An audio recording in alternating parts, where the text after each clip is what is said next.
করছে মা মা দিয়ে ফোন করছে কতুরা বাড়ির যেতা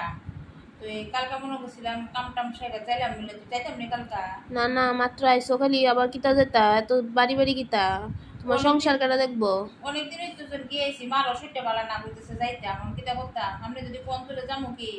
জানো লাগতো না সংসার তোর মুখে দেখবো আমার বয়স হয়েছে না আমি কি ফারিতা করতাম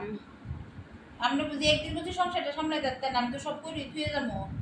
বুঝছি তো কিন্তু সকালবেলায় করুন কি তুমি তো কয়দিন আগে গিয়ে আইসো এত কিতা হনে যাওনের সামনে পূজা আইতাছে আর এবার পূজার মধ্যে কোনো কাপড় চোপড় কিনা হইতো না বললাম আর কোন বছর একবার কিছু দিয়ালাম মাখবো এত বিয়ে হয়েছে যে এত বছর হয়েছে দেখছি তো কোন বছর কটা কাপড় দিছে মায়েরা তো ঠিক নিয়ে লুকাই লুকাই নিয়ে দিয়াইয়ে না ফুতের বর বেলা বলে নাই আমরা ডোঙে বাসেন না দেখি না আমরা মায়েরা যে নিয়ে আসে কাপড় চোপড় নিয়ে যান দিয়াইয়ে আজ এরা নমুনা করতে নাইছেন মুখ শুকাইতে নাইছেন